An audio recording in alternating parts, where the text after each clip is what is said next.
శ్రీరామ్ సాగర్ ప్రాజెక్టులోకి ఎగువ నుండి భారీగా వరద నీరు వచ్చి చేరుతోంది. ప్రాజెక్టులోకి 2 లక్షల క్యూసెక్కుల ఇన్ఫ్లో వస్తుండగా అప్రమత్తమైన ప్రాజెక్టు అధికారులు 39 గేట్లను ఎత్తి 3,30,000 క్యూసెక్కుల నీటిని గోదావరి నదిలోకి విడుదల చేస్తున్నారు.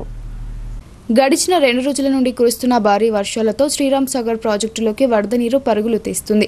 మహారాష్ట్రతో పాటు జిల్లాలోని ఇతర ప్రాంతాల్లో కురుస్తున్న భారీ వర్షాల ప్రభావంతో ప్రాజెక్టులోకి గంటకు 2 లక్షల క్యూసెక్కుల వరద నీరు వచ్చి చేరుతోంది. ప్రాజెక్టులోకి వరద ఉధృతి పెరగడంతో అధికారులు అప్రమత్తమయ్యారు. బుధవారం 1,090.80 అడుగుల వరకు నీటి మట్టానికి చేరుకోగా 79.658 టీఎంసీల నీరు నిల్వ ఉండగా 25 గేట్లు తెరిచి 1,00,000 క్యూసెక్కుల నీటిని గోదావరిలోకి వదిలిన విషయం తెలిసిందే.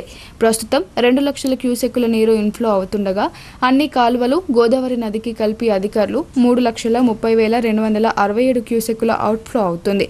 ప్రాజెక్టులో ప్రస్తుతం 1,087.50 అడుగులకు నీరు చేరుకోగా 68.064 టీఎంసీల నీరు అందుబాటులో ఉంది.